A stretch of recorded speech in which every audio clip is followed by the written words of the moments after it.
let's proceed to the Aqua Zumba. Aqua Zumba. Some aerobic type activities are not best for people with joint problems or who are overweight. These problems are considerably reduced in the Aqua Zumba, which maintains the philosophy of aerobic exercise and Latin rhythms, but in this case takes place in the swimming pool. So, unlike sa mga previous nga mga types of Zumba nga akong gipang mention, katong mga Zumba ganina nga akong gipang mention is gi-perform to siya sa land surface. While an Aqua Zumba, from the word aqua, gi-perform ni ang Aqua Zumba sa water surface, specifically sa swimming pool. So, kaning Aqua Zumba is intended ni siya sa mga people nga kanang overweight or naay mga joint problems. So, kani siya nga type nga Zumba is maka-relax ni siya sa atoang muscle, then ang ato asang bones sad is ma-relax, and at the same time it can also strong, it will become strong. Then sad easy ang ato bitawng pag-move bitaw sa ato bitawng body while performing the Aqua Zumba. Then ang reason nga no easy kay atong pag-move sa ato ang body, sa ato ang arms, sa ato ang legs, kay tungod man gyud is man gyud ang tubig man gyud is makatabang man gyud na sa sa ato bitawng body bitaw, di ba? Kanang maligo ta is kanang ato ang body ug ato ang mind is ma-relax. So same ra sad ani sad sa Aqua Zumba, ang ato ang body ani ug ato ang mind is ma-relax bitaw. Then ang katong mga naay mga joint problems is kana bitawng ma-reduce ang ang stress or ang pressure sa joints, or kana bitawng sa ato asad bitawng legs, then sa ato asang arms at sa ato ang muscle is kanang easy na lang kay siya pag-move. Then aside nga relaxing siya nga type sa Zumba, flexible kay ato ang lawas bitaw, kay ang ato ang body is relaxing and comfortable. So kaning joints di ay is joints are the places where two or more bones meet in your body. So they allow your body to move, bend, and rotate. So sa katong mga people nga naay mga joints nga mga problem, pwede ni siya. Then sa overweight sad, pwede sad. So kanang it's another type of Zumba nga gihapon maka-contribute gihapon sa ato ang health well-being. Then let's proceed to the Zumba Kids. There are also Zumba modalities designed for the little ones. The activities of Zumba Kids and Zumba Kids Junior are for children between 7 and 11 years old. In the kids class are for children between 4 and 6 years old. In the kids junior class. So ang kaning Zumba Kids is simple and easy gihapon ang mga dance movements intended ni siya sa mga kids. Gi-divide ni siya into two components, the Zumba Kids and the Zumba Kids Junior. Ang Zumba Kids is intended ni siya sa age 7 and 11, while Zumba Kids Junior kay 4 to 6 years old.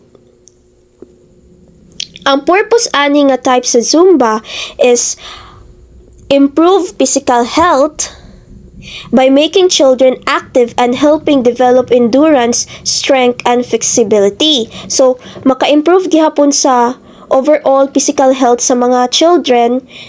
Ilahang body is ma-flexible, then it can strengthen their muscles and bones, or it can function well, then develop coordination and motor skills through dance movements and routines. So ma-develop ang ilahang motor skills.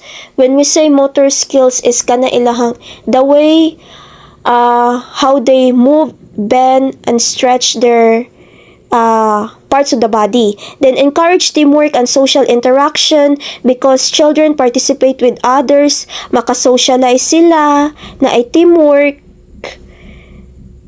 Then build confidence and self-expression by allowing them to enjoy movement and music. So, maka-express sila sa ilahang thoughts, feelings, and emotions, then makabuild sad og confidence, then at the same time is na-enjoy sad sila, then promote a healthy lifestyle by making exercise enjoyable at an early age. So, samtang naapa sila sa bitaw, early age bitaw is kani nga type sa Zumba is naga-encourage na sa ilaha or naka-influence bitaw sa ilaha bitaw nga need gyud nga naagyoy Zumba kay para ma-maintain ay ilahang healthy lifestyle, then madisiplin sad ila sad bitaw kaugalingon bitaw nga samtang sayo pa is kanang mo engage na sila sa inani nga types nga activities kay para inigkadako nila is kanang ang Zumba is mahimo na nilang hobby.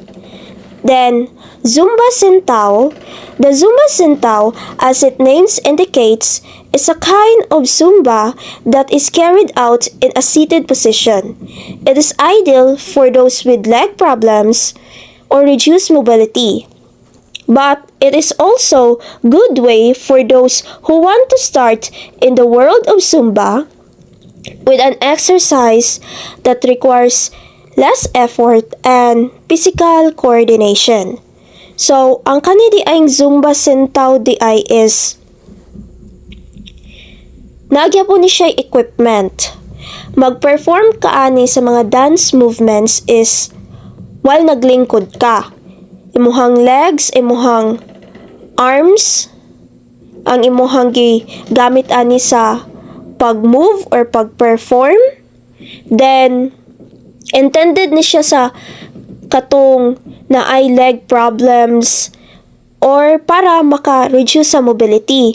When we say mobility, it means the ability of a person to move their body or body parts freely and easily. So, kaning mobility di ay is kanang flexible ilahang lawas, easy kayo pag bend, pag stretch, pag move sa ilahang body. Nga kuan bitaw walay experience nga difficulty sa ilahang pag-move sila mga body parts, then a person with good mobility can perform daily activities more easily. So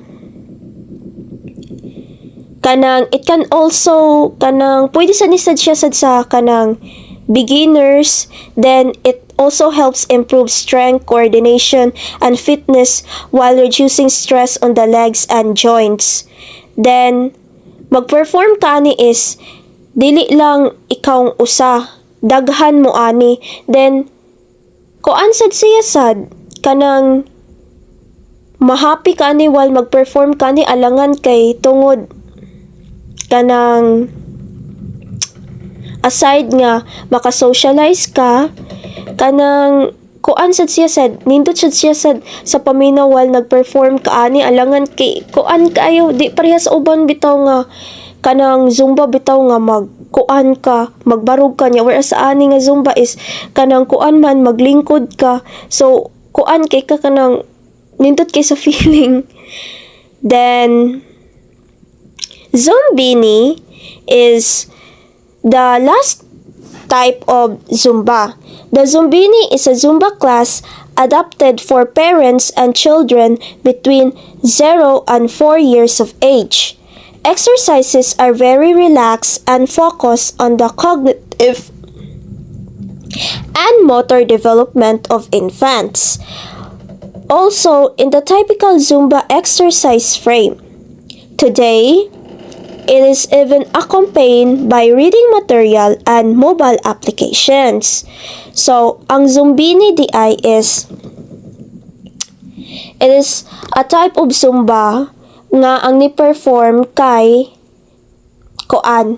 adults and ilahang children or parents and their children. So, through this activity, ang parents og ang children is kanang nagbanding, nindot kay ilahang banding. Pero ang main gid ani gid nga focus gid is sa man gyud kana bitaw ma-improve or ma-develop ang cognitive and motor development sa mga infants. Ang edad di ani day sa infants di ay is 0 to 4 years of age. Then ang mga parents ani is mao ni ilahang mentor or kana bitawng guidance bitaw while the children performing the Zumba. Then ang focus gid niha ang cognitive o ang motor development sa kanang children. When we say cognitive is it talks about brain no, then motor development is how we bitaw, how our body or how we control or use our body bitaw. Then sa cognitive, through this activity is maka-learn sila how to listen, understand, ang recognize the background music. Then sa motor development is ma-improve sad kay tungod kanang makaibaw sila kung unsaon pag move sa ilahang body parts like walking, running, mga simple lang bitaw nga movements bitaw, mga easy nga intended sa ilahag bitaw gyud para inikadako nila kanang ang ilahang body bitaw is maka-adapt na bitaw sa kanang kana bitaw sa mga lisod nga mga movement. Kay 0 to 4 years of age ang pinaka-importante gid ani nila is labi na sa motor development is ang paglakaw. So kinahanglan kanang para mas ma-encourage or ma-motivate ang children nga kanang mag-practice og lakaw is through aning Zumbini is kanang sila ma-motivate gid sila bitaw nga mag-practice og lakaw nga kana bitaw makaya na bitaw nila nga makalakaw sila nga sila rang usa. Pero dili maabot sa point nga kanang mulakaw sila nga kanang wala na bitaw nagsunod sa kanang parents bitaw nga naa sa ilaha bitaw luyo kanang sila slowly bitaw makalakaw sila slowly. Then still nagyapoy parents nga nag-guide sa ilaha or nag-watch sa ilaha. Then cognitive is kato akong giingon, improve cognitive abilities. Let's proceed to the training principles. So they are 4 training principles. The first one is the overload. The second one is the progression. The third one is the variety. The fourth one is the specificity. Then warm up and cool down is later na lang na sa structure of a Zumba class man. So let's focus lang sa training principles which are the overload, the progression, the variety, and the specificity. So the first one is the overload. What is overload? This principle states that to improve, the body must be subjected to a workload greater than what it is accustomed to. This can be achieved by increasing the intensity, the duration, or frequency of exercises. So, when you engage in a physical activity, ang overload nga principle is it means that ang imuha bitawng exercises bitaw nga gi-perform is wala lang ka nag-stick bitaw atong mga easy and simple nga mga dance movements. Like, imuha sad siya sang increase imong bitang workload or ni-try ka sa mga bugat-bugat nga mga kanang exercises or mga workloads kay para ang imong goal ani or ang purpose aning overload is para makita bitaw nimo kung unsay reaction sa imong body naabay kanang kuan kanang good ba ang outcome or kuan ba unsa na ba kay kuan nga kinahanglan mga movements baron or kanang duration sa imong exercise nga kinahanglan nimo kanang kuan bitaw kanang ilisan bitaw para ma-maintain ang balance sa kuan sa imong body or during exercise. Then mao lagi kana ang overload is imong gipabug-at-bugatan ang imong lawas, wala lang ka nag-stick atong sa easy and simple kay if mo stick magyud ka sa easy and simple nga mga dance movements or ang time sad or ang duration kay kuan man gyud kanang walay progress ang imong kuan body. So if ganahan kag nay progress imong body, then imong i-challenge imong body by kuan increasing your workload. Like for example, Maria does Zumba for 30 minutes, 3 times a week. After some time, 30 minutes feels easy. Then she increases her workout to 45 minutes. So si Maria daw is usually gyud niya yung buhaton or ang duration sa iyang Zumba is 30 minutes ra. Then nakakuan siya nga ang 30 minutes is easy ra kaayo niya. Na-adapt na bitaw sa iya bitawng body pero ganahan man siya na ay kuan na ay progress. So mo iyang gi-challenge iyang body, then mga next nga mga week is kanang iyang gi-increase iyang workout which is katong sa una is 30 minutes then sa pagkakaron is 45 minutes na. So ang extra nga 15 minutes is mauto ang overload because iya mang gi-kuan kana bitawng gi-challenge iyang body, ang duration sa iyang kuan exercise is iyang gipatas-an para ma-challenge iyang body. Then other examples of overload, doing faster dance movements, adding more repetitions of a step, adding Zumba toning sticks, increasing workout, basta kanang mga activities nga kanang dili lang ka mo stick sa mga easy and simple. Dapat imuhag yung pabug-at-bugatan para na challenge ang imuhang body. Then progression is as the body adapts to the increased workload, it's crucial to gradually increase the demands placed on it. This ensures continued improvement and prevents the body from reaching a plateau. So, ang progression is same gihapon ni siya sa overload pero naalay kalahian. Ang progression is of course you increase your workload pero you increase your workload in a proper and safe way.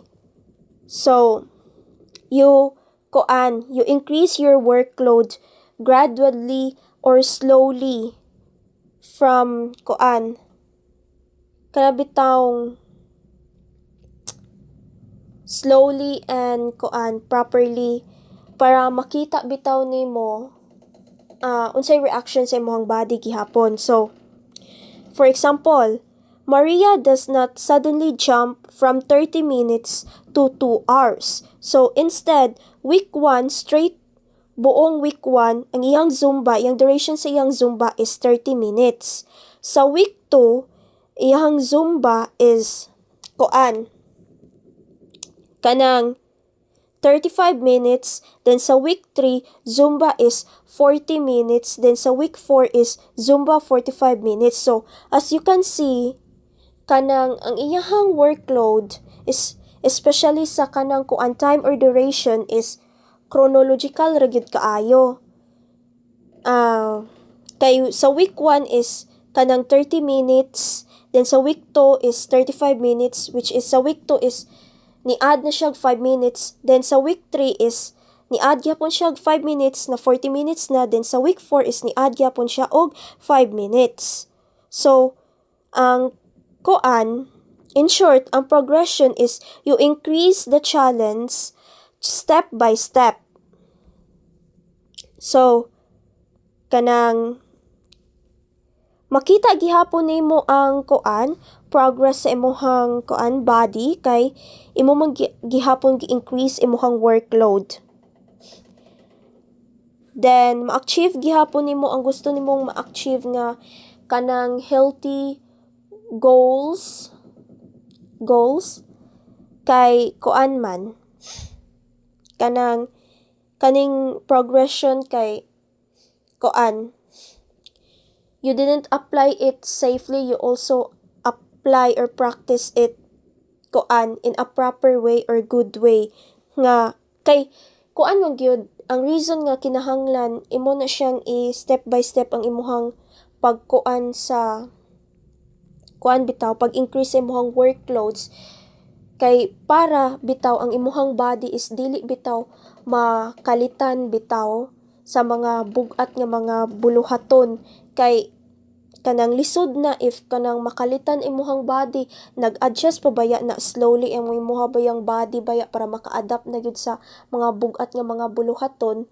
So kanang kuyaw kay if imuhang pakuanan imuhang body kanang diretso-diretso lang ka bitaw og pakuan, increase sa workload, nimo di sad na sad pwede kay kanang kuan kanang ma-unconscious unya ka or possible kanang pasinya kuan ka madisgrasya ka.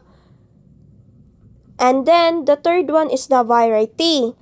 Introducing variety into training helps prevent boredom and plateaus while also targeting different muscle groups and energy systems. This can involve changing exercises, workout styles, or training environments.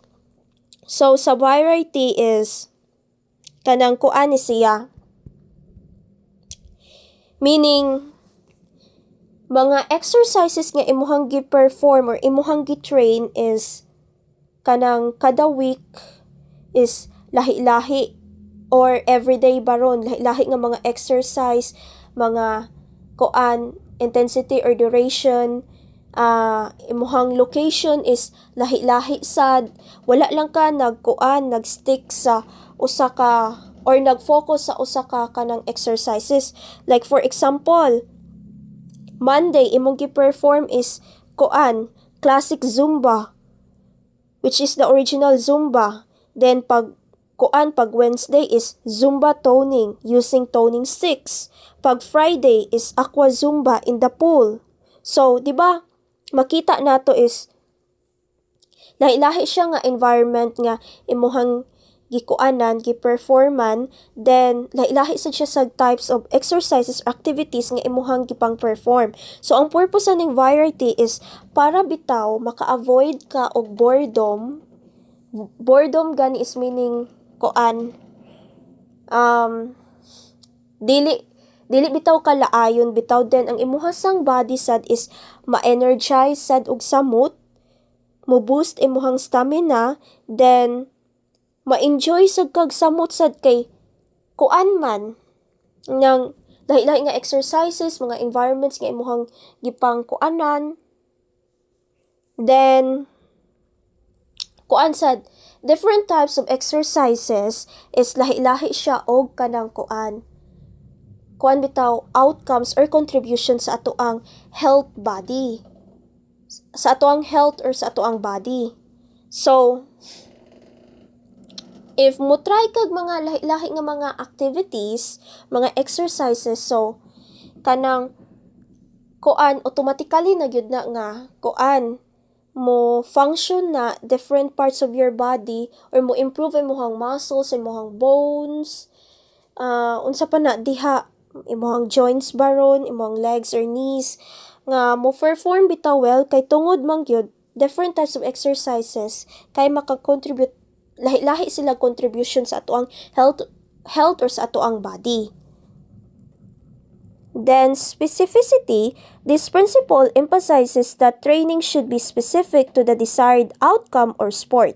For example, if the goal is to improve running speed, the training should incorporate running drills and workouts that target the muscles and energy systems used in running. So, specificity from the word specificity. So, specific ka. Kani siya nga type sa principle is kinahanglan ang imuhang i-perform nga exercises is naka-align sa imuhang desired goal or outcome nga gusto nimo ma-achieve bitaw in terms of maintaining a healthy lifestyle. Kay sa ko pang gikaingon, different types of exercises kay naay lahi-lahi na sila contribution sa kanang pag-improve or pag-develop bitaw para mo function well ang atoa bitaw body bitaw.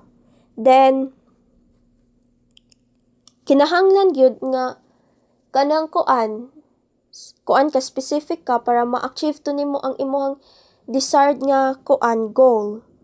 For example, prehaning the goal is to improve running speed. So ganahan ka nga kanang mas mupaspas ka og dagan. So ang imuhang i-practice is kanang mga drills nga related sa running drills, running workouts kay para ang imuhang muscles then ang imuhang energy sad is kanang mutaas, then ang imuhang muscle sad is mo bitaw kana bitaw mo develop bitaw or mo grow bitaw kanang sa pagsauna kanang pa imuhang muscles kanang di pa kay ka-adapt bitaw sa mga paspas nga pero kanang if sigihon na nimo og kanang practice na imuhang legs magsige kag dagan-dagan, so automatically ang imuhang muscles or ang imuhang bones is mo improve gid siya gid siya gid kana bitaw ma improve then maka-adapt na sa mga paspas nga mga workouts. So kanang napay lain nga mga examples kanang about ani mga types of exercises anang prehanang basketball. If ganahan ka nga ma-improve imuhang shooting skills, so kanang ka imong i-practice is basketball, practice shooting drills, ball handling and coordination exercises. If ganahan ka mo improve imong arm strength, so do exercises like push-ups, weightlifting or resistance training. So kinahanglan specificity man, so it means choosing exercise that match your goal because the body improves in the skills and movements it practices. So structure of a Zumba class. A typical Zumba class is 45 to 60 minutes and it includes 4 structures of a Zumba class. So ang kanidang structure of a Zumba class is ang Zumba class is 45 to 60 minutes pero mao na siguro ni siya ang minimum 45 to 60 minutes pero kanang magdepende na siya sa kanang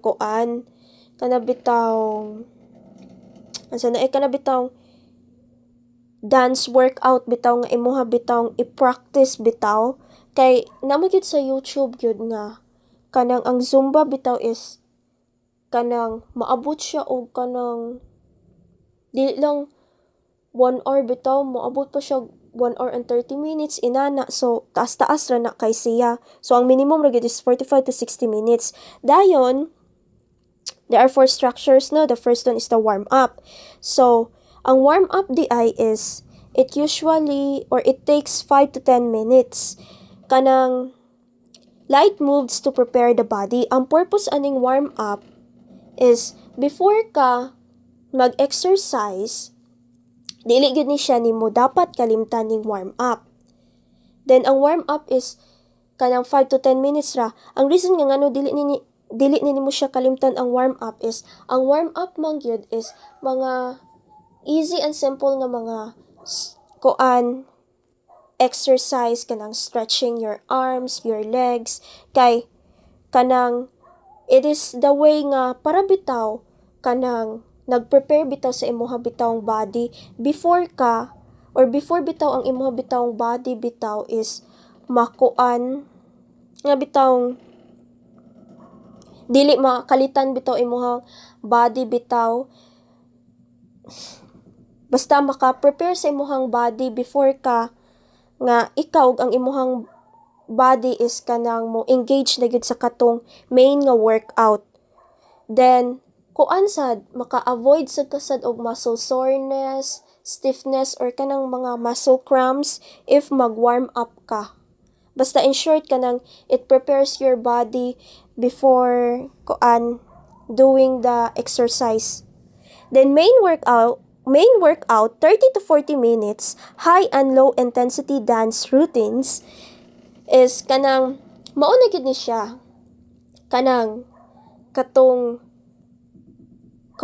mo perform na ka og mga high and low nga mga dance movements like kanang nag-require na sa imuha og kanang bitawng energy bitaw kay naman kanang imong gipang perform ani nga kanang dance movements is high and low, then na gid ni siya kanang it can be 1 hour or depende na nimo kay naman sa akong panggikaingon nga ang Zumba is uban is maabot og 1 hour and 30 minutes inana. So mas ma-challenge na gid imuhang body, mo increase na sad ang imuhang workload, ang imuhang intensity, imuhang duration. Then cool down 5 to 10 minutes, slower movements to bring down the heart rate. So kaning cool down is usually it takes to 5 to 10 minutes. After na ni siya sa main nga workout or after na nimo bitaw nag-exercise, ang purpose magid aning cool down is ang imuha bitawng body bitaw is kanang ma-relax or kana bitawng nighuman nimog exercise is katong iba inighuman nimog exercise is ang imuhang mang body is kanang kapuyon magyud kano kay nag-use maka og kanang energy dayon oxygen, so kanang imuhang mga muscles basta mga imuhang body is kapoy kaayo. So one way para ma-relax imuhang body unya kanang maka-prevent sa kasad sa mga injuries sad, so kinahanglan nimo siya apply ang cool down. Ako ani is suway gyud ko ani gyud og kanang apply aning cool down bitaw sa kuang kaugalingon. Then kuan gyud I must say nga kanang effective gyud siya gyud kung imo ni siyang i-apply, whereas sa katong wala ko ni apply og cool down after ko nag Zumba workout is kanang kay sa paminaw kanang ako ang body is kanang naka-experience ko atog kanang cramps bitaw, kanang dili kayo kanang good condition ako bitawng body bitaw gibikugan pagay ko ato gani. Basta ang kaning cool down is para kanang in short ang kaning cool down is para ma-relax imuhang body, then kanang ma-back to normal ang imuhang bitaw ang condition sa imuhang body. Dayon stretching helps prevent injury and improves flexibility. So optional, pwede na lang ni siya nga dili na siya nimo buhaton kay optional raman siya. So basic stretching like para maka-prevent ka sa mga injuries, like bisan gani ganing stretching guys ma-apply ganin nato guys sa warm up ug sa cool down sad gani. Nang basic na stretching kanang mga simple lang bitaw para kanang dagdag improvement bitaw para ma-flexible ang ato ang body.